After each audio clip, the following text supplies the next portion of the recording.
যস্য স্মরণমাত্রেণ জ্ঞানমুৎপদ্যতে স্বয়ং স এব সর্বসম্পন্ন তস্मै শ্রীগুরবে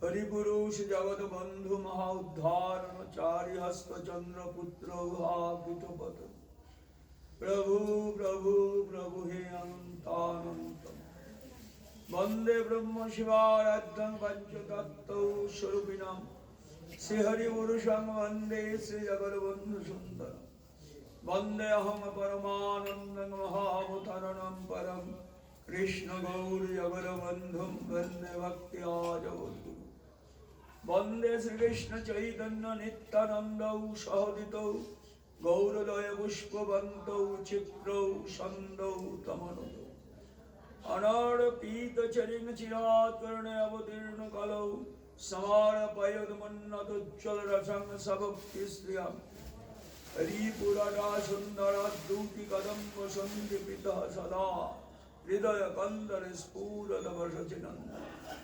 গঢ়াপিরাভিরাম মৃগমদ তিলকং কুণ্ডলাক্রান্তগণ্ডম কঞ্জাক্ষং কুম্ভকণ্ঠং সিমিত সুভগমুখম স্বাধর্ণস্তবেনুং শ্যামং শান্তং ত্রিভঙ্গ রবিকরবসনং ভূষিতাং বৈজয়ন্তং বন্দে বৃন্দাবনস্থং যুগতি শতবেদং ব্রহ্ম গোপালং আজলম্বিত ভুজৌ কনকাবদাতৌ সংকীর্তনৈকপিতরৌ কমলায়তাক্ষ বিশ্বম্ভরৌ দ্বিজবরৌ যুগধর্মপালৌ বন্দে জগৎপ্রিয়করৌ করুণাব নমস্তে কালসত্তায় জগন্নাথসুত সবৃত্তায় সপুত্রায় সকলত্রায়তে নমঃ তুলসী কাননং যত্র যত্র পদ্মবনানি চ পুরাণবদনং তত্র সন্নিহিত তত্রৈব গঙ্গা যমুনা সিন্ধুশ্চৈব সরস্বতী সর্বাণি তীর্থানি বসন্তি তত্র দত্তচ্যুধর কথা পুষ্পি মুখং কর্তি বাচালং পঙ্গুং লঙ্ঘয়তে যৎকৃপাতমহং বন্দে পরমানন্দমাধবম পঞ্চকল্পতরুভ্যশ্চ কৃপাসিন্ধুভ্যেব চ পতিতানাং পাবনেভ্যো বৈষ্ণবেভ্যো ভক্তিশাস্ত্র ভাগবত সার করো বিরচনা শুদ্ধি শুদ্ধ ভক্তি ভাব সুনির শ্রী শ্রী হরিপুরুষ প্রভু জগৎবন্ধু সুন্দরস্য লেখনী প্রসূত মহাবাক্যম শিবসিধায় তোমার ভাগবত পাঠ হিসেবে দিও কাশী কাঞ্চি কান্তি অবন্তি দ্বারাবতী মথুরাদি নানা ইত্যাদি পর্যটনে যাদের শিল্পূর্ণ তাদের পুণ্যাদে পুণ্যাং শ্রীমদ ভাগবত কথায় আশ্রম একদা নৈমিষারণ্যে গত বৈগুণ্যে বিস্তৃত পুণ্যে সকল জনগণ মান্য ভৃগুনন্দন সৌনিক আদি ষষ্ঠী সহস্রী শিশু রমহর্ষ নন্দন শ্রী নন্দ নন্দন শ্রী চরণ পরম এদিকে ব্রহ্ম শাপগ্রস্ত সদাহৃদয়গ্রস্ত ত্যাক্তিন্যগ্রস্ত গঙ্গাতিরস্ত চক্রবর্তী মহারাজ পরীক্ষিত পরমহংস চূড়ামণি ভক্তগুণ মুকুটমণি পরম কৃপাল সুখদেব গোস্বামী চন্দ্র শ্রী সুকুবাস নারায়ণ নমস্কৃত নরেন চৈব নরোত্তমম দেবীং সরস্বতীং ব্যাসং তদুদয় জয় জয় শ্রীকৃষ্ণ চৈতন্য জয় নিত্যানন্দ জয় অদ্বৈত চন্দ্র গৌর ভক্তবৃন্দ জয় রবি সনাতন ভট্ট গুণাসী দেব গোপাল ভট্ট দাস এই সেই গোসাইর করি চরণবন্দন যাহা দেবী গুণাস বিষ্ট নিতাই গো সীতানাথ শিবার শ্রী শ্রী হরি কৃষ্ণ চৈতন্য চন্দ্রায় নিত্যানন্দ চন্দ্রায় শান্তি গুরুনাথায় ওম নমো ব্রজরাজ নন্দনায় নমো ভগবত বাসুদেবায় ভগবত বাসুদেবস্য বাগ্ময় মুক্তিস্বরূপায় শ্রীমদ ভাগবত গ্রন্থ মহাপুরুষায় বৈষ্ণবেভ্যো নমো নমো ব্রাহ্মণেভ্যো সত্যগণেভ্যো সজ্জনগণেভ্যো মাতৃগণেভ্যো হরি ওম তৎসৎ হরি ওম তৎসৎ। হরি ওম। জয় বন্ধু।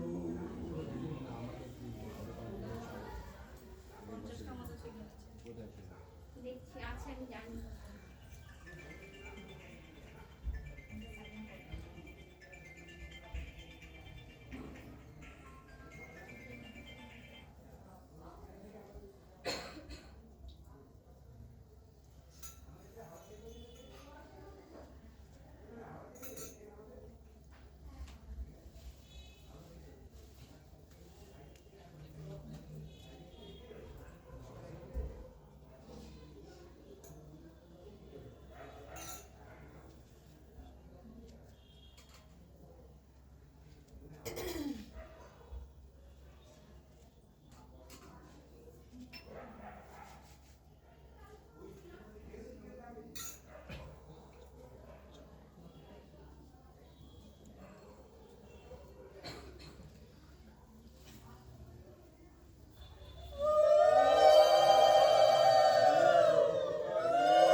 দুই ভাই হৃদয়ের খালি অন্ধকার, দুই ভাগবত সঙ্গে করান সাক্ষাৎকার। এক ভাগবত বড় ভাগবত শাস্ত্র, আর এক ভাগবত ভক্ত ভক্তি রসপাল। দুই ভাই অর্থাৎ গৌ সুন্দর নিতাই সুন্দর, চন্দ্র এবং সূর্যের ন্যায় যুগপৎ উদিত হয়ে জীবের অন্তর আকাশের অন্ধকার বিনাশ করে ভাগবতের সাথে সাক্ষাৎকার। সাক্ষাৎকার শব্দটি তো তাৎপর্য, দেখা সাক্ষাৎ অর্থ কিন্তু এক নয়। দেখাটাকে বলে বাইরের পরিচয়, আর সাক্ষাৎকার হলো অন্তর সাথে অন্তরের পরিচয়। ভাগবতের সাথে জীবের অন্তর সাথে নিবিড় সম্পর্ক স্থাপন করেছে। দুই ভাগবত কি? এক ভাগবত বড় ভাগবত শাস্ত্র, আর এক ভাগবত ভক্ত ভক্তি রসপাল। এক ভাগবত শাস্ত্র গ্রন্থ ভাগবত, আর এক ভাগবত ভক্ত ভাগবত। এই দুই ভাগবতের সাথে আমাদের সাক্ষাৎকার। এই জন্য ভাগবতিকতা আস্বাদন করতে গেলে যাদের কৃপায় আমরা পেয়েছি তাদের বিশেষ করে স্মরণ।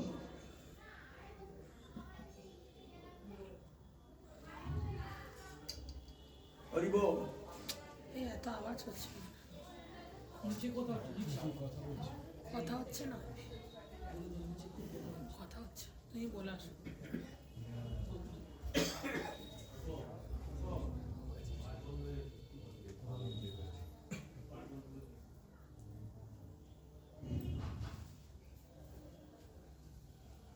আমরা শ্লোক বন্দনাতে দিয়ে স্মরণ করছি, আবার বিশেষভাবে স্মরণ করছি কেন?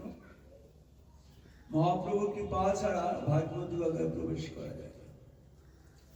তিনি কৃপা করে যদি আমাদের শ্রবণ ইন্দ্রিয় কানকে অপ্রাকৃত করেন, তবেই আমরা শুনতে পাব। আর বাক শক্তি অপ্রাকৃত হলেই বলা যাবে, চেষ্টা করে শোনাও যাবে না, চেষ্টা করে বলাও যাবে। মহাপ্রভু কৃপা সাপেক্ষ। সে মহাপ্রভুর আতুল চরণে প্রার্থনা জানাচ্ছি, কৃপা করে আজকের আসলে উদিত হয়ে আমাদের সকলের শ্রবণেন্দ্রকে অপ্রাকৃত করে তুলুন। বাক শক্তি সকলের অপ্রাকৃত, যাতে আমরা ভাগবতিকতা সাধন করতে পারি। নিতাই গুরু সীতানাথ প্রেমানন্দে। ভাগবতের স্বরূপ সম্বন্ধে বলা হয়, ভাগবতম ইদম ভাগবতম। এই কথাটার অর্থ হলো ভগবানের যা বস্তু তাই ভাগবত। ভগবানের যা বস্তু তাই যদি ভাগবত, এই অর্থ ধরি, দেখা যায় বিশ্ব ব্রহ্মাণ্ডের সব বস্তু তো ভগবানের, সব বস্তু ভাগবত বলতে হয়। কিন্তু আমরা তো বলি না কেন? ভাগবত শব্দটি ব্যাকরণের যোগারূঢ় শব্দ। যোগারূঢ় শব্দের বৈশিষ্ট্য হলো একটা আলাদা অর্থে ব্যবহার। শব্দের অর্থ ধরা, যেমন একটা শব্দের সাথে আমরা পরিচিত আছি, পঙ্কজ। পঙ্কজ শব্দের অর্থ পঙ্কে যা জন্মে। পঙ্ক মানে কাদা, কাদায় যা জন্মে তাকে বলা হয় পঙ্কজ। তো কাদায় তো অনেক কিছু জন্মে, আমরা শব্দ পঙ্কজ বলি না, পদ্ম কি পঙ্কজ। তেমনি ভগবানের যা বস্তু তাই ভাগবত, এই অর্থ ধরা হয়। এখানে কি অর্থ ধরা হয়েছে? ভগবানের লীলা কথাই ভগবান শ্রীকৃষ্ণ লীলা কথা ভাগবত, গৌরসুন্দর লীলা কথা ভাগবত, বন্ধু সুন্দর লীলা কথা। আজকে গুরু কৃপা ভরসা করে গৌরসুন্দরের কিছু কথা আস্বাদন করার চেষ্টা করব।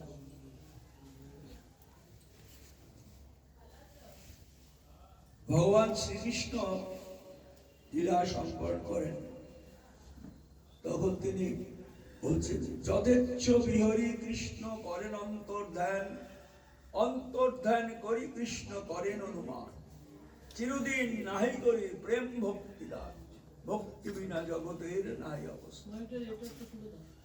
ভগবান শ্রীকৃষ্ণ লীলা সম্বরণ করেন, মনে মনে ভাবেন জগতে ভক্তি তো আর ভক্তি ছাড়া জীবের উন্নতি। ভক্তি দরকার, ভক্তি দেওয়া হয়। এই কথাটা শুনলে আমাদের মনে হয় ভগবান ভক্তি দিতে পারতেন, দেন, তাই না? তো কথাটা কিন্তু এটা নয়। ভগবান তো ভক্তি দিতে পারেন না। ভক্তি বস্তুটা তো ভগবানের নয়, যে বস্তুটি তার না তিনি দেবেন কি করে?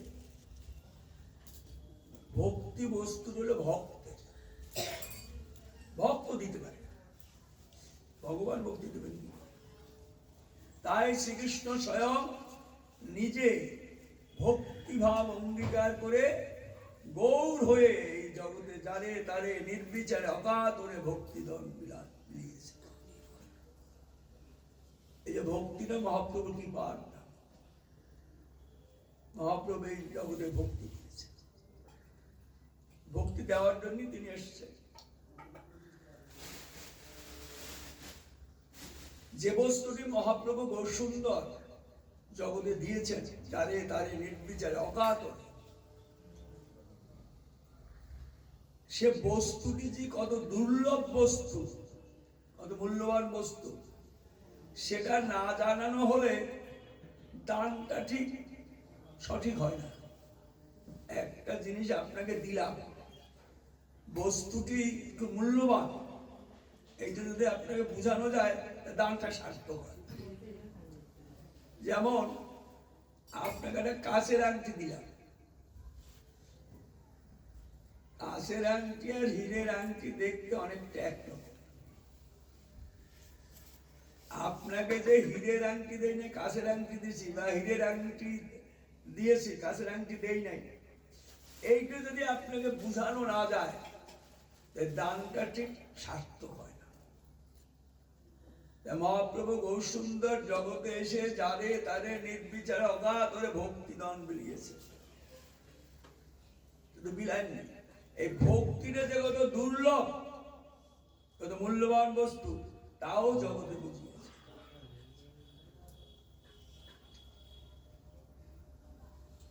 ভক্তির কথা মহাপ্রভু বলেছেন চৈতন্য চৈতামিতে মধ্যলীলা ঊনবিংশ পরিচ্ছদ।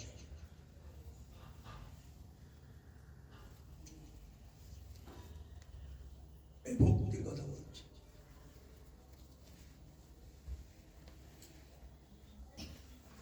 মহাপ্রভু আছেন প্রয়াগে, প্রয়াগে আছেন।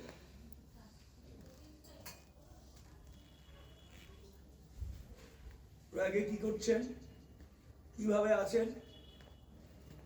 প্রয়াগ জানেন গঙ্গা যমুনা মিলনস্থল প্রয়াগ। মহাপ্রভু সেখানে কিরকম আছে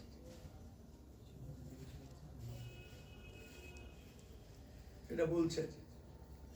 গঙ্গা যমুনা নারিল প্রয়াগ ডুবাইতে, দুটা নদী একত্র হয়েও প্রয়াগকে ডুবাতে পারে। সেই প্রয়াগ প্রভু ডুবাইলা, কি দিয়ে? কৃষ্ণ প্রেমের বর্ণনা। মহাপ্রভু যে প্রয়াগে আছেন, প্রয়াগে কিরকম আছে সেটা বলছে। গঙ্গা যমুনা নারিল প্রয়াগ ডুবাইতে, প্রভু ডুবাইলা কৃষ্ণ প্রেমের বর্ণনা। কৃষ্ণ কথা, কৃষ্ণ বিলাস এইভাবে আছে।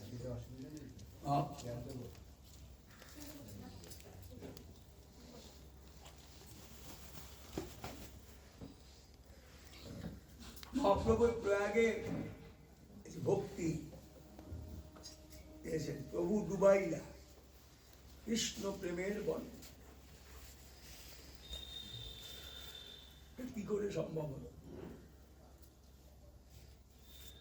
প্রয়াগে কি করে দিল? প্রয়াগে দিয়েছেন রূপকে উদ্দেশ্য। রূপ ছিল মহাপ্রভুর প্রিয়, বলতে অভিন্ন কলেবর। প্রিয় স্বরূপে, প্রেম স্বরূপে, দ্বৈত রূপে, সহজাবী রূপে, প্রভুরিক রূপে, নিজানুক রূপে, তথানুরূপে, সবিলাস। রূপ ছিল প্রভুর একদম অভিন্ন কলেবর। এই রূপকে উদ্দেশ্য করে তিনি ভক্তি দিয়েছেন। কবি কর্ণপুরের একটা শ্লোক আছে, কালেন বৃন্দাবন কলিবার্তা লুপ্তেতি তাং খ্যাপতুম বিশিষ্টে কৃপামৃতেন বিশেষেণ দেবস্তত্রৈব রূপঞ্চ সনাতন।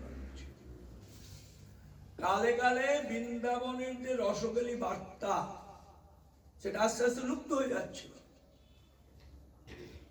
প্রভু তাকে পুনঃস্থাপন করলেন, কাদের দিয়া? রূপ এবং সনাতন। কালেন বৃন্দাবন কলিবার্তা লুপ্ত তাং খ্যাপতুম বিশেষে কৃপামৃতেন, কি করে যা করলেন? কৃপারূপ অমৃত দ্বারা অভিষিক্ত, মানে স্নান করা। রূপ এবং সনাতনকে কৃপারূপ অমৃততে অভিষিক্ত করে আবার সেই বৃন্দাবনের রসকালী বার্তা পুনঃস্থাপন করে।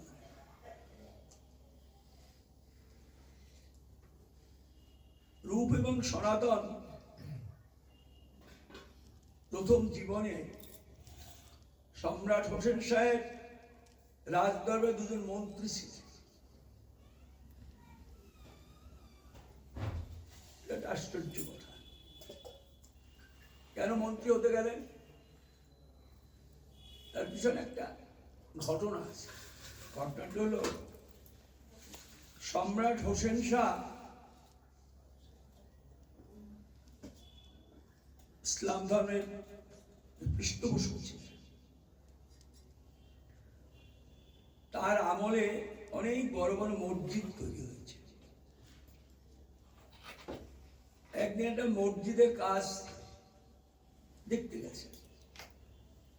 বাসের মাচাবাড়ি উপরে উঠলেন, উপরে উঠে সে মিস্ত্রির সাথে কথা বলছে।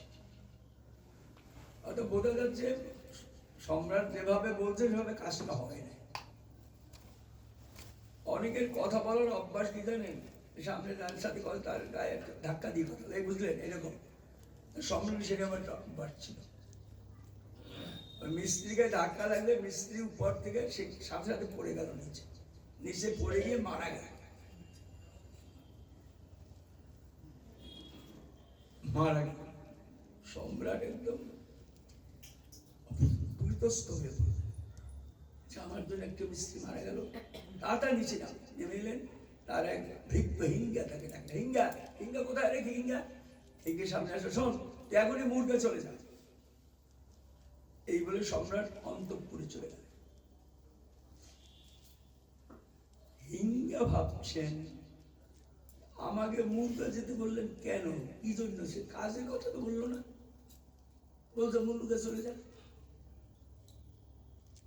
একবার ভাবলেন কি আমি যাই অন্তঃপুরে গিয়ে সম্রাটে জিজ্ঞেস করে আসি। আবার ভাবলেন সম্রাটের চেহারার অবস্থা দেখলাম, ভরসা পাচ্ছে, ঠিক আছে বলছে তাই চলে। এই হিঙ্গা মুর্গা রওনা হয়ে গেল। একটু করে সম্রাট বাইরে বেরিয়ে আসছে, এসে বলছে হিঙ্গা কোথায় গেল, হিঙ্গা হিঙ্গা কোথায় গেল? সম্রাট আপনি যে বললেন মুর্গা যেতে, আরে মূর্খ যাবে কি জন্য, কাজটা শুনে যাবে না, একদম মূর্খ। হিঙ্গা একটা বিরাট গ্রাম, সেই গ্রামে অমর সন্তোষ বল্লভ তিন ভাই, ওরা কর্ণার দেশে ব্রাহ্মণ ছিল। ওরা শাস্ত্র আলোচনা করছে, দাওয়ায় বসে বারান্দায় বসে আলোচনা করছে, লেখাপড়ি করছে। আর ওই হিঙ্গা ওই গ্রামে এ রাস্তা দিয়ে যাচ্ছে, ও রাস্তা দিয়ে যাচ্ছে, একবারে দিকে যাচ্ছে, একবারে দিকে যাচ্ছে, একবারে দিকে যাচ্ছে। ওই যে অমর সন্তোষ শাস্ত্র করছে, ওদের একটা লোক দেখছে, একই লোক একবার এদিকে যাচ্ছে, একবার ওদিকে যাচ্ছে, একবার ওদিকে তাকাচ্ছে, এদিকে তাকাচ্ছে। ওরা মনে মনে ভাবলেন এই লোকটা তো আমাদের গ্রামের না, কোথার থেকে এসছে তাও বোঝা যাচ্ছে, মনে মনে ভাবছে। কিছুক্ষণ পরে ওরা ওকে ডাকল, ডেকে বললেন শোনো তুমি কোথার থেকে এসছো, তুমি তো এই গ্রামের লোক নাও। বলে হ্যাঁ কথা ঠিক বলছি, আমি আসছি সম্রাট হুসেন শাহের রাজদরবার। হুসেন শাহের রাজদরবার থেকে? কেন?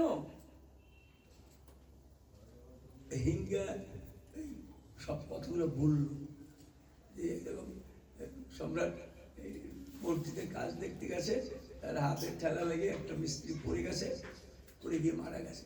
সাথে আমরা বললো তুই হিঙ্গে যা, ওই মুরগা চলে যা। ওরা শুনে বললো শোনো, একটা কাগজের 4টা নাম লিখলো,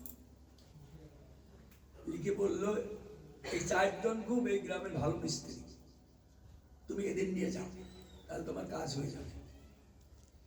ওদের কথা মতো হিঙ্গা 4 জন মিস্ত্রিকে নিয়ে যখন রাজদরবারে গেলেন, তখন সম্রাট হুসেন শাহ বলছে হিঙ্গা তোর এত বুদ্ধি কবে হলো? আমি যে মিস্ত্রির জন্য মুরগায় যেতে বললাম তুই বুঝলি কি করে? তোর এত বুদ্ধি? বলে সম্রাট আমার কোনো বুদ্ধি না, আমি ওই রাস্তায় হাঁটছিলাম, তখন দেখলাম পণ্ডিত সন্ধির হবে 2 জন, আমাকে ডাকলো, ডেকে সব বৃত্তান্ত শুনে এই দেখেন কাগজে এই 4টে লোকের নাম লিখে দিল, বললে এদের নিয়ে যাও তাহলে তোমার কাজ হবে। এরা ছিল 4 জন প্রসিদ্ধ মিস্ত্রি, বিখ্যাত। সম্রাট বললেন মানুষের এত বুদ্ধি, আমি যে মিস্ত্রির জন্য ওকে পাঠিয়েছি, বুঝতে পেলো? এদের যদি আমি রাজ দরবারে মন্ত্রী পদে অভিষিক্ত করতে পারি, তাহলে আমার রাজ্যের উন্নতি আর কেউ ঠেকাতে পারে।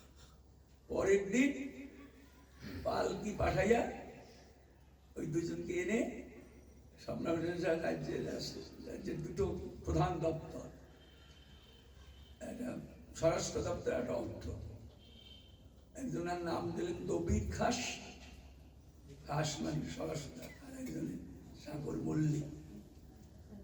এই 2 জনকে 2টা পদে অভিষেক করলেন।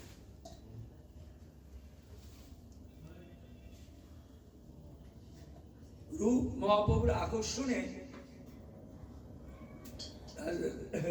রাজদরবারের কাজ সেরে বেরিয়ে পড়ছে। বেরিয়ে আস্তে আস্তে প্রয়াগে এসে মহাপ্রভুর চরণ প্রান্তে বসে আছে। রূপ এবং সনাতন, একে যে মহাপ্রভু যে শিক্ষাটা দিয়েছেন, শিক্ষাটা কিরকম জানেন? সনাতনকে যে কথাগুলো মহাপ্রভু বলেছেন সেই কথাগুলো শাশ্বত সনাতন, যে কথাগুলো শুধু চিরকাল সকলের শ্রবণ। সনাতন মহাপ্রভুর চরণ প্রান্তে বসে প্রশ্ন করেছিলেন, 3টা প্রশ্ন করেছিলেন। কে আমি, কেন মোরে যারে তাপত্রয়, ইহা নাহি জানি কেমন হিত হয়। কথা 3টা আমার আপনার বিশ্ব মানবের প্রশ্ন। আমার পরিচয়টা কি? দুঃখ পাই কেন? দুঃখ কি করে যাবে?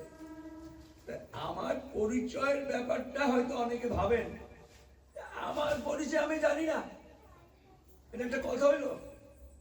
সত্যি জানি না। আমাদের পরিচয়টা যে আসলে কি জানি না। এ জায়গায় যদি 50 জন লোক থাকে 50 রকম উত্তর আসবে, তাই না? আপনাকে জিজ্ঞেস করলে আপনি আপনার বংশের পরিচয় দেবেন, আর একজনের জিজ্ঞেস করলে স্যার উচ্চ পদের আছে তার পরিচয় দেবেন, আর একজনে বলে জমিদার হয় তার জমিদারের ভাগ্যা এরকম পরিচয় দেবেন। এক একজনে এক এক রকম পরিচয়। তো মানুষের তো একটা পরিচয় থাকে। এই জন্য সনাতন মানে আমাদের সব মানবের প্রতিনিধিত্ব করেছে, সব মানুষের প্রতিনিধি হয়ে প্রশ্ন করেছিলেন মহাপ্রভু চরণ প্রান্তে, প্রভু আমার পরিচয় আমি কে? একটা আরেকটা প্রশ্ন করছে দুঃখ পাই কেন, আরেকটা দুঃখ দেখেন। এই 3টে প্রশ্ন মহাপ্রভু চরণ প্রান্তে করে, 3টে প্রশ্ন আমার আপনার বিশ্ব মানবের প্রশ্ন। আমরা আজকে রূপ শিক্ষায় আলোচনা করবো, সন্তান শিক্ষার একটু কথা বলেছি। আমি কি, আমার পরিচয় কি, জীবের পরিচয় কি? মহাপ্রভু সুন্দর করে উত্তর দিয়েছেন।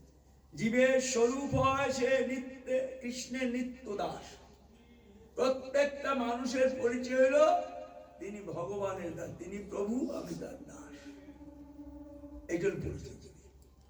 আচ্ছা আমরা কি পরিচয় দিই? যে পরিচয়টা হলো জীবের পরিচয় না, পরিচয়টা হলো প্রত্যেক মানুষ ভগবানের দাস। জীবের স্বরূপ হয় কৃষ্ণের নিত্য দাস। কৃষ্ণের তটস্থ শক্তি ভেদাভেদ প্রকাশ, আরো অনেক কথা আছে। যাই হোক, কৃষ্ণের দাস এলো জীবের পরিচয়। দুঃখ পাই কেন? দুঃখ পাই কৃষ্ণ ভুলি সেই জীব অনাদি বহির্মুখ, অতএব মায়া তারে দেয় সংসার দুঃখ। আমরা দুঃখ পাই কখন? যখন কৃষ্ণকে ভুলে যাই। কৃষ্ণকে ভুলে গেলে আমরা দুঃখ আসে, আর কোনো কারণ নেই। কৃষ্ণ বলি সেই জীব অনাদি বহির্মুখ, অতএব মায়া তার এই দুঃখটা দেয় কে? কৃষ্ণ না, মায়া। মম মায়া দূরত্ব, সে মায়া দিচ্ছে। মায়া যে দুঃখ দিচ্ছে তার পিছনে একটা শুভ চিন্তা আছে। কি চিন্তা আছে? এই দুঃখ দিয়ে দিয়ে যদি কোনো সময় সে মনে করতে পারে যে আমি কৃষ্ণের দাস, সাথে দুঃখ চলে যাবে। এই জন্য মায়ার এই যে দুঃখ দিচ্ছে তার পিছনে একটা শুভ চিন্তা, শুভ ইচ্ছা কাজ করছে। মায়া দিয়ে দিয়ে আঘাত দিয়ে তাকে স্মরণ করে দিচ্ছে, দেখো তুমি কৃষ্ণের দাস। এইটা মনে করলে যেই কৃষ্ণের তার পরিচয়টা জানতে পারলাম, সাধুগুরু কৃষ্ণ প্রসাদে যদি ভক্তিলতা, সাধুগুরু কৃষ্ণের কৃপায় যদি একবার ভক্তি পায়, সেই জীব নিস্তারে মায়া তাহারে সাথে, সেখানে শাস্ত্রের সাথে সাথে চলে যাবে। যদি কোনো সময় আমার স্বরূপটি আমি বুঝতে পারি, সাধুগুরু কৃষ্ণ কৃপায় স্বরূপ বোঝা, স্বরূপ বুঝলি সে কৃষ্ণর মুখে, তাহলে আর দুঃখ তাকে চলে যায়। এই কথা কয়টি মহাপ্রভু সনাতনকে শিক্ষা দিয়েছে এই চৈতন্য চৈতন্যতে 20, 21, 22, 23, 4-5টা অধ্যায় প্রচুর কথা বলছে। আর রূপকে বলছেন এই মধ্যলীলা 49 পরিচ্ছদে। আমরা তার খানিক আস্বাদন করার চেষ্টা করব। রূপের সাথে সাক্ষাৎ প্রয়াগ। প্রথমে বলছি, গঙ্গা যমুনা নারিল প্রয়াগ ডুবাইতে প্রভু ডুবাইলা কৃষ্ণ প্রেমে। অর্থাৎ কৃষ্ণ কথা নিয়ে প্রয়াগে মহাপ্রভু বলছেন রূপের সাথে। রূপের কাছে বলছেন কেন? এই ভক্তিটাই হলো আসল বস্তু। এই ভক্তি দেওয়ার জন্য মহাপ্রভু জগৎ এসেছেন। তার এইটাই হলো প্রাণের বার্তা, প্রাণের সংবাদ। তা প্রাণের কথা প্রাণের জন্মাইলে বলে না। আপনার প্রাণের কথা, গোপনীয় কথা আপনি কি যাকে তাকে বলবেন? আপনার প্রিয়জন হলেই বলবেন। এই রূপ ছিল মহাপ্রভুর একদম প্রিয়। কিরকম প্রিয়? প্রিয় স্বরূপে, প্রেম স্বরূপে, সদাবি রূপে, প্রভুরিক রূপে, নিজানিক রূপে, তথান রূপে, সবিলাস রূপে। প্রভু ছিলেন অভিন্ন কলেবর মহাপ্রভু, অভিন্ন কলেবর ছিল রূপ। তাই প্রিয়জনের কাছে এই কথা বলে। এই জন্য মহাপ্রভু রূপকে উদ্দেশ্য করে ভক্তির কথা বলছে। সনাতন গোস্বামী মহাপ্রভুর চরণ প্রান্তে বসে প্রশ্ন করেছিলেন। রূপ কিন্তু কোনো প্রশ্ন করে, রূপের ভাব এইটা, প্রশ্ন করব যা জানার দরকার, যা জানলে আমার মঙ্গল হবে তিনি বলবেন, তাই শুনি। এই ভাবটা রূপে এরকম বসে আছেন। হঠাৎ করে মহাপ্রভু বলছেন, প্রভু কহে শুনো রূপ ভক্তি রসেরও লক্ষণ। এই কথাটার ভিতরে একটা নতুন কথা আছে। প্রভু কহে শুনো রূপ ভক্তি রসেরও লক্ষণ। ভক্তিটাকে বলছে রস। এর আগে এই শব্দটা কেউ ব্যবহার করে। ভক্তিটা হলো রস। আমরা ভক্তির কথা শুনছি কি যোগ, জ্ঞান যোগ, কর্মযোগ, ভক্তি যোগ, সাংখ্য, কত যোগের কথা।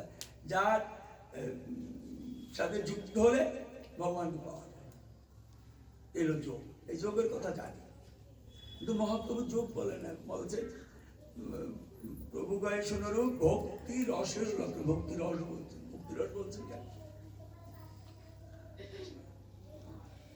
ভক্তি একটা পথ বটে, আর ভক্তি একটা আস্বাদনীয় বটে। এরকম মনে করুন ঠাকুরের সেবা পূজা করছে, অনেকেই গোপাল পূজা, গোপাল সেবা করে। গোপালের নিত্য নতুন পোশাক পরিচ্ছদ তৈরি করে গোপালকে পরায়, ভালো ভালো খাদ্য গোপালকে খাওয়ায়। এই যখন করে, গোপালের জন্য বস্ত্র তৈরি করলো, যখনই করছে তখনই তার ভিতর একটা আস্বাদন চলছে, রস আস্বাদন। সেবা, গোপালের সেবা করছে, গোপালের কথা স্মরণ করছে, তখনই আস্বাদন। এটা অন্য সাধন পথে হয় না, এটা মুক্তি পথে হয়। এই জন্য বলছে মহাপ্রভু সুন্দর ভক্তি রসের, ভক্তি রসের লক্ষণটা শোনো। যে ভক্তি ঘরে তুমি সাধন ভজন করছো, যে ভক্তির লক্ষণটা শোনো। সূত্র রূপে কহি বিস্তারে না যায় বর্ণ। তোমাকে যে বলবো বিস্তার করে বলতে পারবো না, সূত্রাকারে বলবো, সূত্রাকারে। সূত্রাকারে কেন বলবে? আচ্ছা, সূত্রাকারে কি রকম কথাটা? অল্প কথা না, বলছে অল্পাক্ষর সারবৎ গুরু নির্ণয় নির্দোষ অসন্দিগ্ন। সূত্রের অনেক লক্ষণ আছে। সূত্র মানে অল্প কথাই হয়, অল্পই সূত্র হবে না। অল্প কথা থাকবে, সার কথা থাকবে, হ্যাঁ, সন্দেহ থাকবে না। সার কথা থাকবে, সন্দেহ থাকবে না, কোনো দোষ থাকবে না। একটা কথা বললো, কথায় আপনি দোষ দৃষ্টি করলেন, তা পারবে। এলো সূত্রের লক্ষণ। সূত্ররূপে কহি বিস্তারে না যায় বর্ণ। বিস্তার করে বলতে পারবো না তোমাকে ভক্তি কথা। কেন পারবেন না?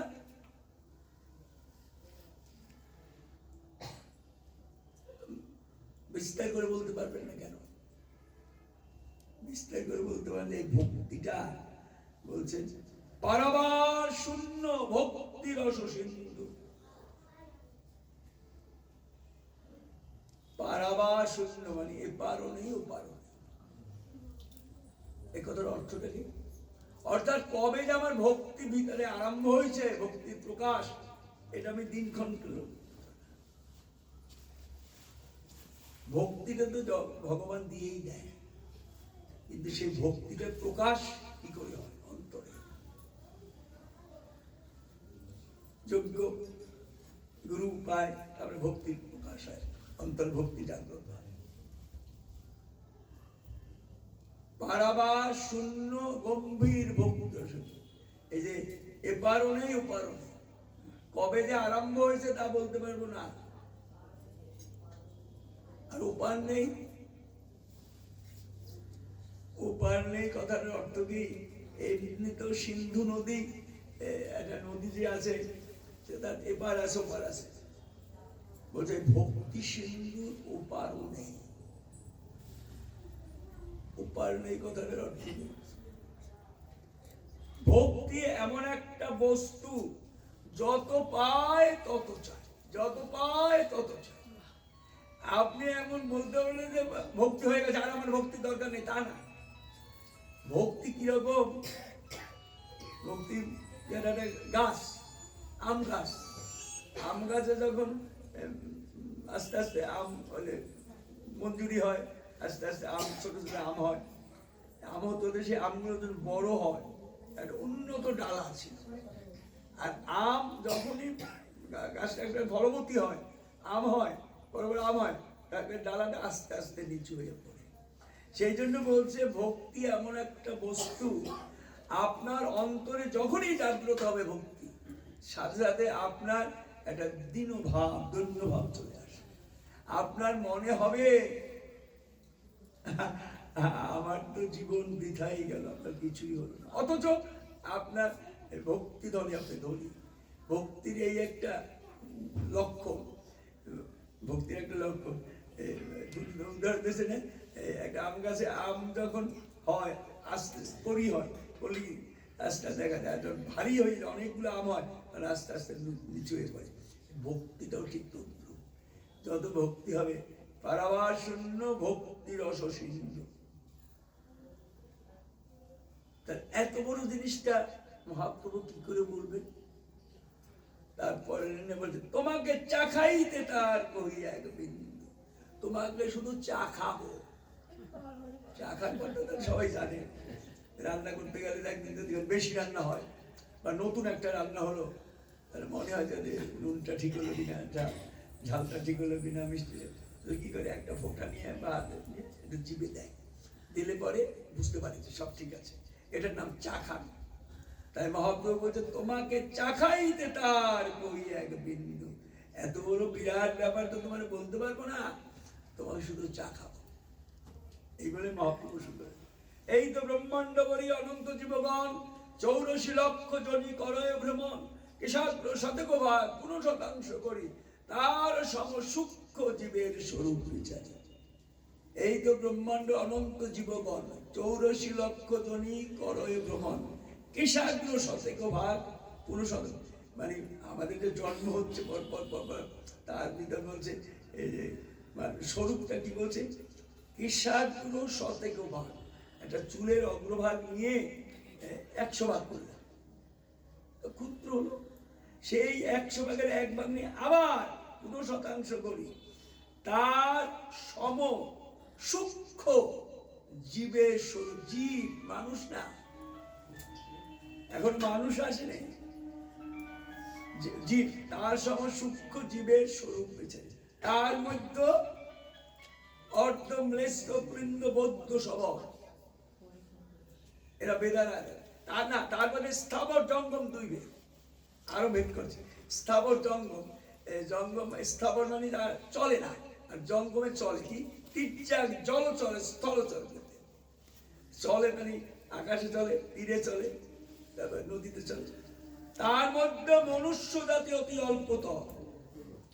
দেখছেন কত পর আস্তে আস্তে আস্তে আস্তে এখন মনুষ্য জাতি অল্পতর। তার মধ্যে অর্ধম্লেষ্ট পুলিন্দ বৌদ্ধ স্বভাব। এই যে মানুষ, এর ভিতর অর্ধেক বাদ দেশে কেন? এরা বেদের আওতা, বেদকে মানে না। তারপর কি বলছেন, বেদনিষ্ঠ মধ্যে অর্ধেক মুখে বেদ মানে। যারা বেদ মানে, এক বেদ মানে না, তারা তা আলাদা হয়ে আর একটা গেল।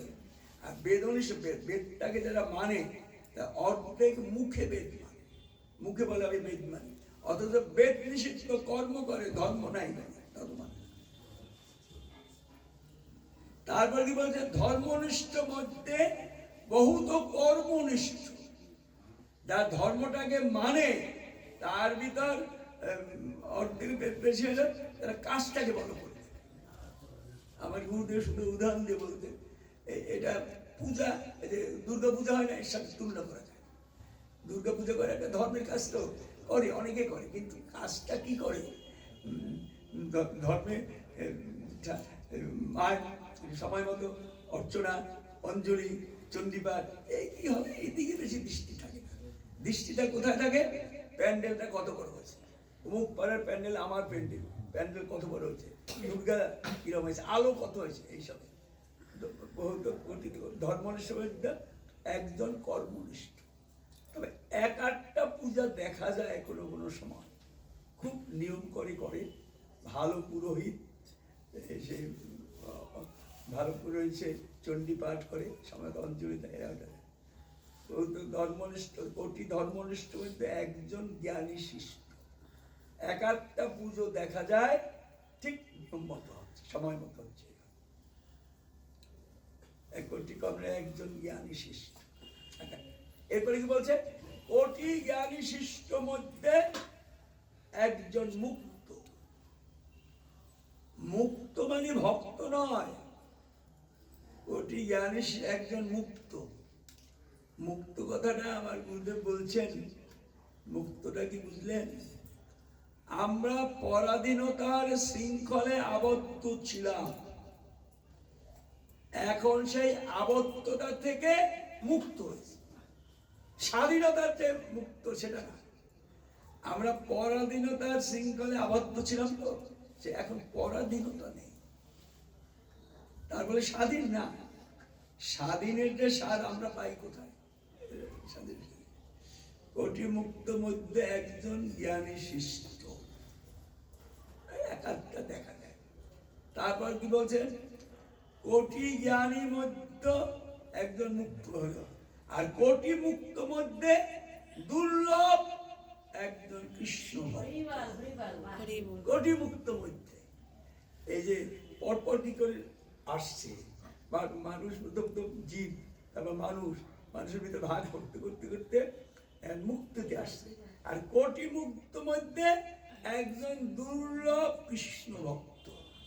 আর কৃষ্ণ ভক্তর স্বরূপ বলছে কি, কৃষ্ণ ভক্ত নিষ্কাম, অতএব শান্ত, ভক্তি মুক্তি সিদ্ধিকামী সব অসান্ত। সব মহাপ্রভু ঝেঁটি বিদায় করে দিচ্ছে না। অষ্টনামী সিদ্ধায় এই পাতা সরিয়ে দিলেন, পাতা সরে গেল, এইসব সিদ্ধায়, এগুলো মহাপ্রভু দিচ্ছে। কোটি মুক্ত মধ্যে দুর্লভ কৃষ্ণ ভক্ত। কৃষ্ণ ভক্ত নিষ্কাম, অতএব শান্ত, ভক্তি মুক্তি সিদ্ধি কামী সব অশান্ত। কৃষ্ণ ভক্ত নিষ্কাম, অতএব কৃষ্ণ তো শান্ত। কেন? কৃষ্ণ তো একটু কামনা নেই। কামনা যাদের থাকে তারা কি হয়? চঞ্চল। আমার গুরুদেব শুধু উদাহরণ দিয়ে বুঝিয়েছে, যেমন আগের দিনে তো যাতায় ডাল, গম, চাল এগুলো পেশাই করে, তাই না? যাতাটা এরকম পাথরের থাকে, দুটো থাকে, মাঝখানে একটা ছিদ্রতে দণ্ড থাকে, এই সব চাল ডাল দিয়ে যাতাটা ঘোরানো হয়। ঘোরাতে ঘোরাতে ঘোরাতে দেখা যায় যে এটা বুড়ো হয়ে গেছে। বুড়ো হয়ে গেলে যখন নামাইলে দেখা গেল যে সবই গুঁড়ো হয়েছে, তবে কয়েকটা চাল কি কয়েকটা গম গুঁড়ো হয়নি। কোনগুলো? যারা এই যে কেন্দ্রের যে দণ্ডটা ছিল, দণ্ডটার কাছাকাছি যারা ছিল, দণ্ডটার সাথে যারা লেগেছিল, তারা এই ঘূর্ণনে চূর্ণীকৃত হয় না। এ কথাটা অর্থ কি জানেন? যারা কেন্দ্রস্থ পুরুষের সান্নিধ্যে ছিল, কেন্দ্রস্থ পুরুষের কাছে ছিল, তার এই সমাজের নিষ্পেষণে কখনো চূর্ণীকৃত হয়। এই যে বলছে কৃষ্ণ ভক্ত নিষ্কাম, ভক্ত তোর কোনো চাহিদা নেই, চাহিদা থাকলেই তো চঞ্চল হয়। কৃষ্ণ নিষ্কাম, অতএব শান্ত, ভক্তি মুক্তি সিদ্ধিকামী সব অশান্ত। এই বলছেন যে ভক্তি ভক্তিটা কত দুর্লভ মহাপ্রভু রূপকে বুঝাচ্ছেন, যে রূপ যে ভক্তি ধন আমি জগতে যারে তারে নির্বিচারে অকাতরে দান করেছি, সে ভক্তি যে কত দুর্লভ বুঝে না। এবারে ভক্তিটা কি করে হবে সেটা বলছেন।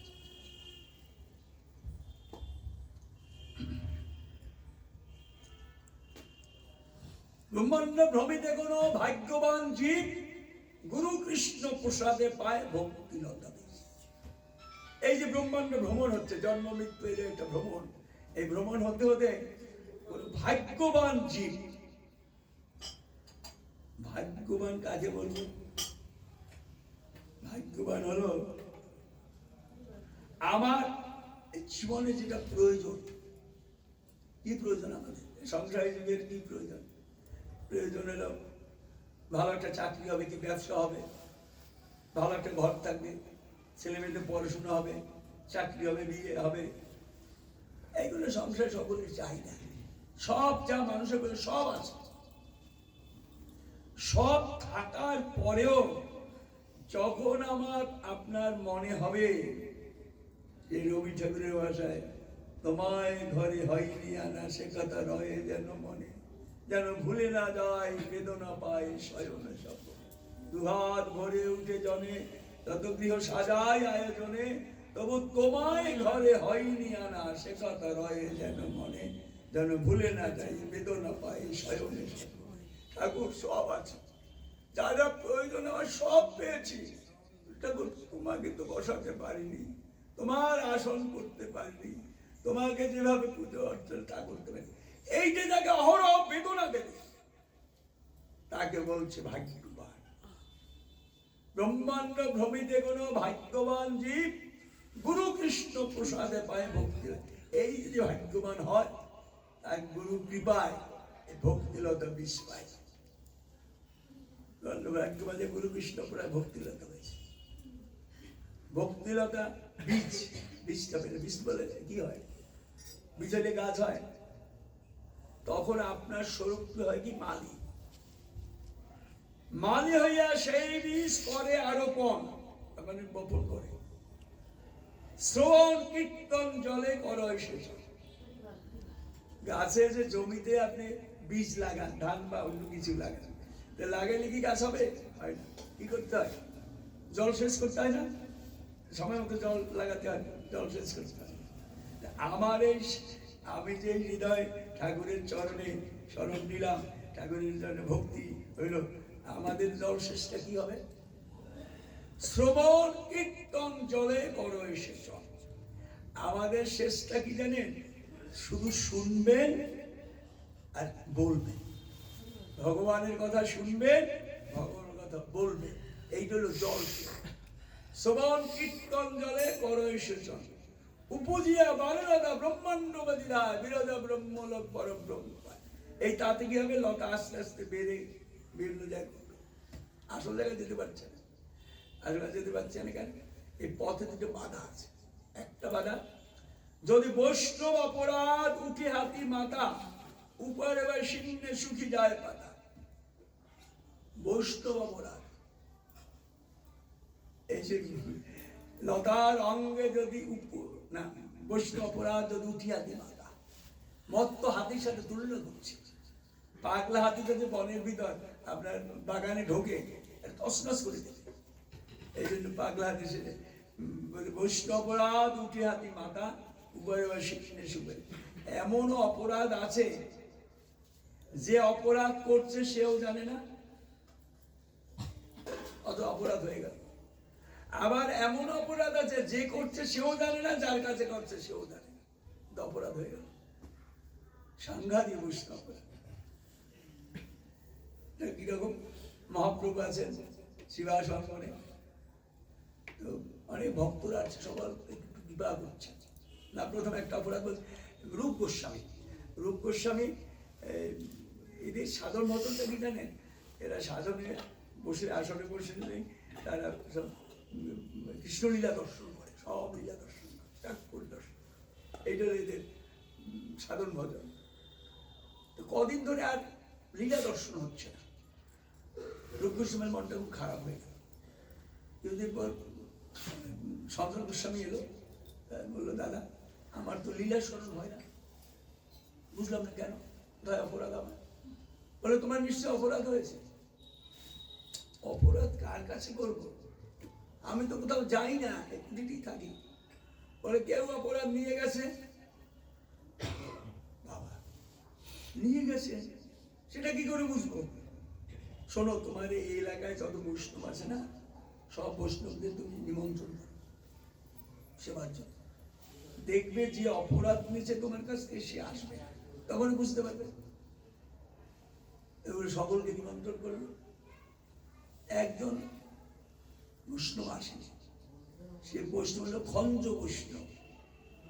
এমন ভাই এগিয়ে বেঁকিয়ে চলে, শারীরিক অসুস্থ চলে, যে লোকে মুখ চেপে চেপে হাসে, চলো রাস্তা দিয়ে চলে। সেই বৈষ্ণব আসে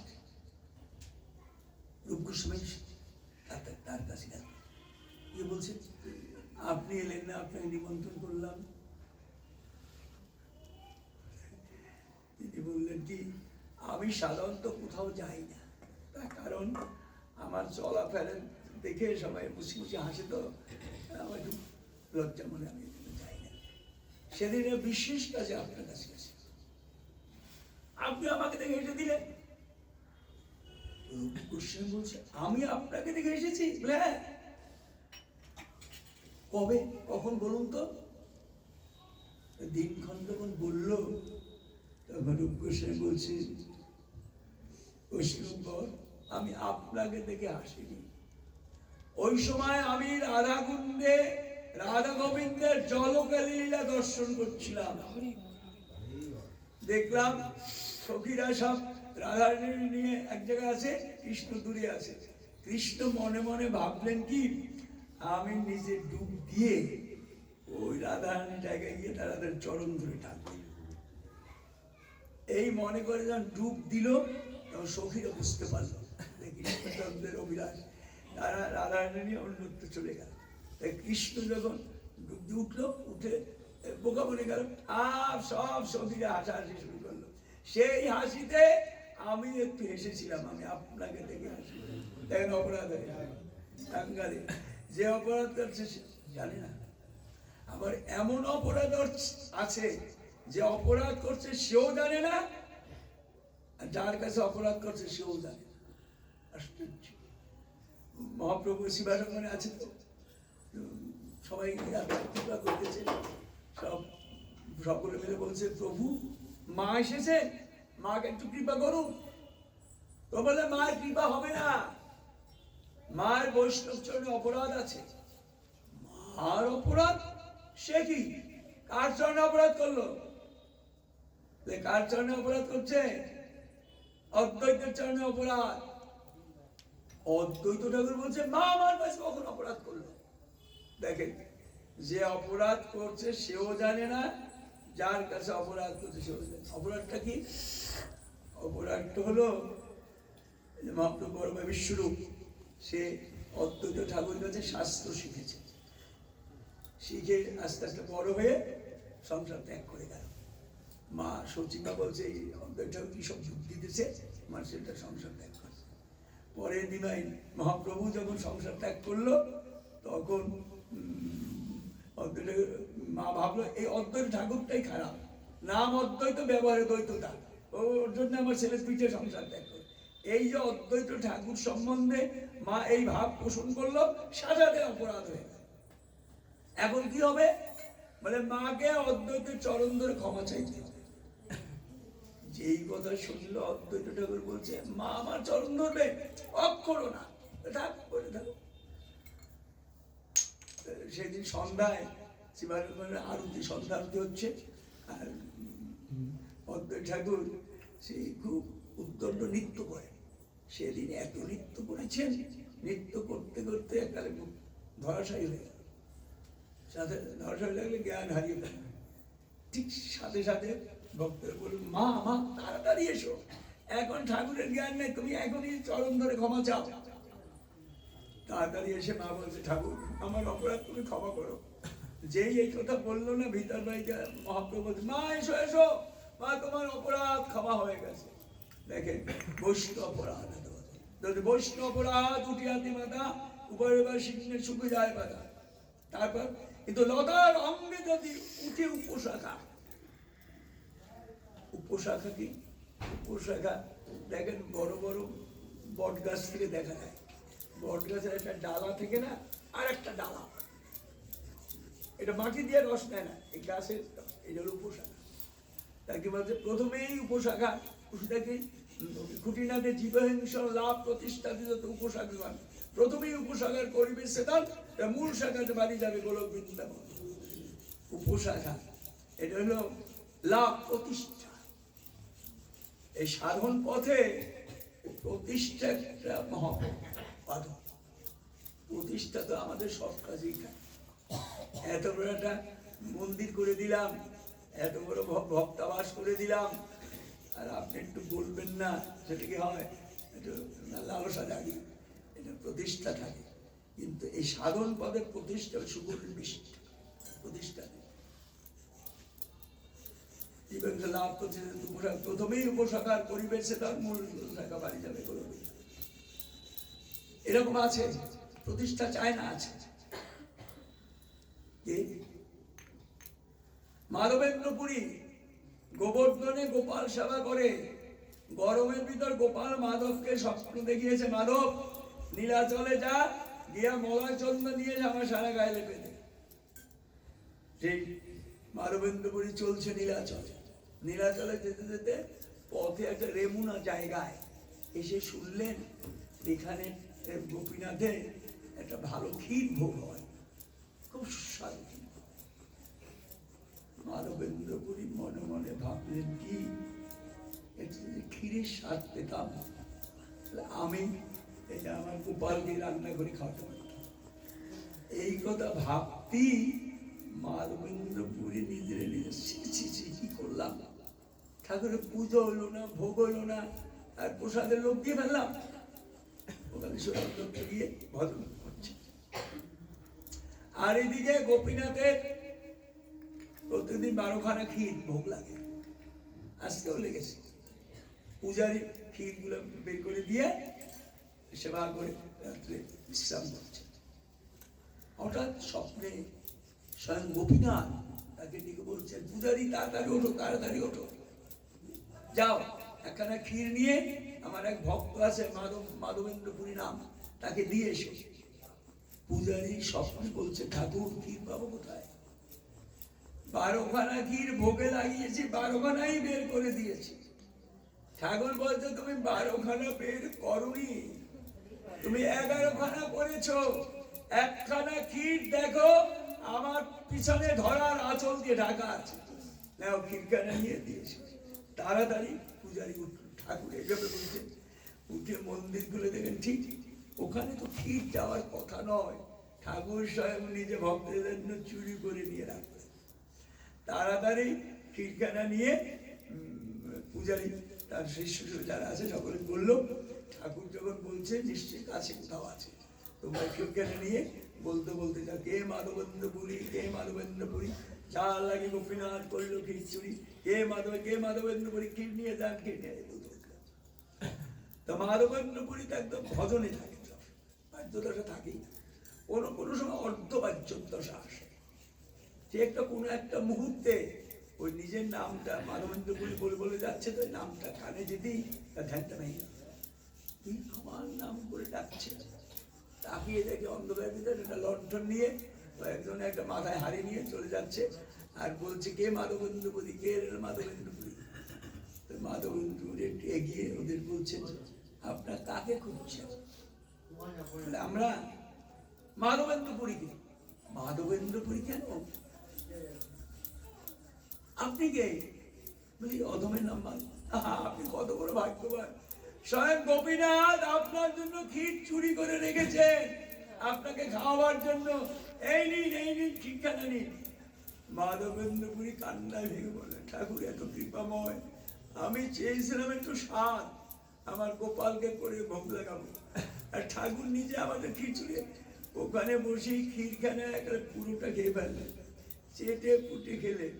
তারপর ভাবলেন কি, এই ক্ষীরখানা তো ঠাকুর হাতে ধরে ধরার আচার্য ডেকে রেখেছে, ক্ষীরখানে ঠাকুরের হাতে আছে, লেগে আছে, হাড়িটি ভাঙা যাবে না, হাড়িটি ফেলা যাবে না, হাড়িটি ভেঙে উত্তর দিয়ে বেঁধে দিয়ে বসে আছে। তখনও ভোর হয়নি, মাধবেন্দ্রপুরী ভাবছে ভোর হলে এই সংবাদ যখন প্রচার হবে কত লোক আসবে, কত রকম প্রলোভন আমাকে দিবে, যে আপনি কোথাও যাবে, এখানে থাকুন, আমরা মন্দির করে দেব, কত রকম প্রলোভন দেবে। আমার সকল সাধন ভজন শেষ হয়ে যাবে। তখন কি করলেন? প্রতিষ্ঠার ভয়ে পুরি গেল পালাই। প্রতিষ্ঠা হবে তার জন্য সেখানে পালিয়ে চলে গেল ভোর না, এলো সাধনা, আর কিচ্ছু প্রতিষ্ঠাতা শুভ জিনিস। এই তো পরম ফল, পরম পুরুষার্থ, যার আগে তৃণতুল্য চারি পুরুষার্থ, ধর্ম অর্থ মোক্ষ কাম চারটা পুরুষার্থ, সেটাকে তৃণতুল্য বলছে। এইগুলো আসল। আর এই চলতে চলতে কি হবে? উত্তম ভক্তিটা কি? এই ভক্তিটা উত্তম ভক্তি কোনটা বলে বলছে, অন্য বিলাসিতা শূন্য জ্ঞান ও কর্মের অনাবৃত, যে ভক্তিটা জ্ঞান কর্ম দ্বারা আবৃত থাকবে। আনুকূল্যেন কৃষ্ণানুশীলন এর ভক্তির উত্তম ভক্তিটা হলো আনুকূল্য, প্রতিকূল, আনুকূল্য কৃষ্ণানুশীলন এর উত্তম। এই রূপ গোসাই রূপকে মহাপ্রভু এই প্রেম ভক্তির কথা বললেন। রূপ শোনো, আর একটু ভালো করে তোমার বলি, এই ভক্তিটা কি বস্তু? হৃদ্যা সিদ্ধি ব্রজবৈতা সত্য ধর্ম জ্ঞান অনাবৃতম।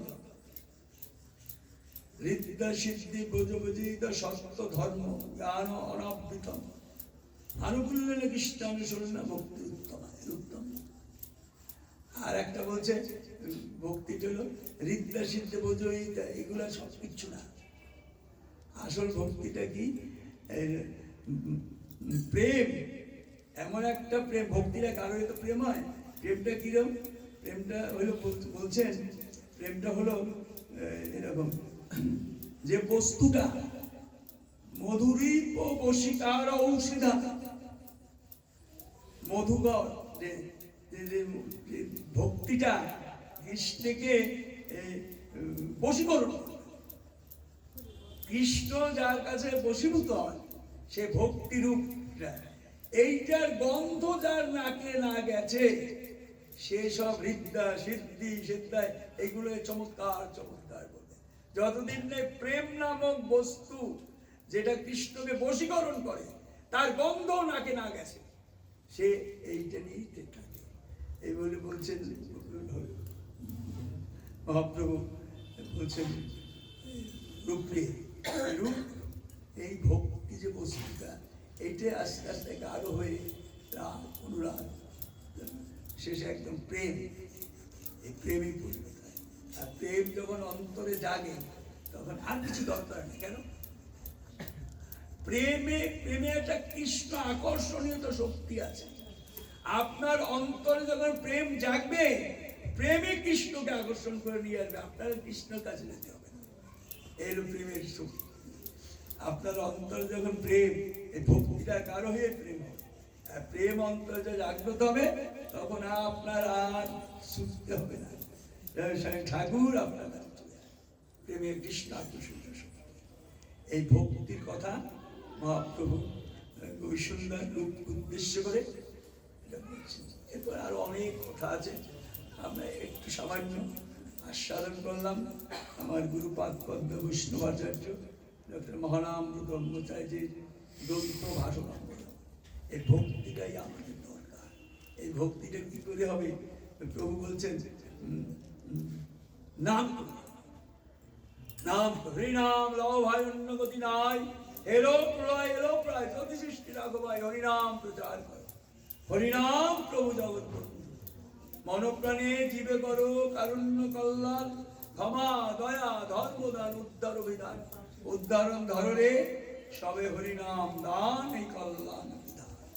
হরিনামই একমাত্র, আর কিচ্ছু নেই। এই হরিনাম করার সাথে সাথে অন্তরে ভক্তি জেগে ওঠে, আর অন্তরে ভক্তি জেগে উঠলে আর আপনার কিছু করার নাই। ওই ভক্তি কারো ওই প্রেম হবে, যখন প্রেমে একটা কৃষ্ণ আকর্ষণ শুরু হয়। অন্তর যখন প্রেম জাগ্রত হবে না, প্রেমই কৃষ্ণকে আকর্ষণ করে নিয়ে আসবে। সহজ পথ। এই ভক্তির কথা বললেন, প্রভুর কাছে প্রার্থনা করি আমাদের সকলে অন্তরে ভক্তি জাগ্রত হোক, প্রভুর নাম করে আমরা ভক্তি ধনে ধনী হই, এই প্রার্থনা করি। আজকে এখানে বিশ্রাম নিচ্ছি। রাধা কৃষ্ণ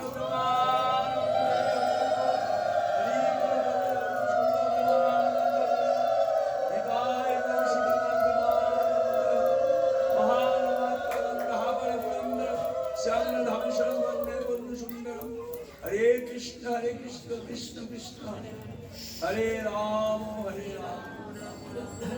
जय जगन्बंधु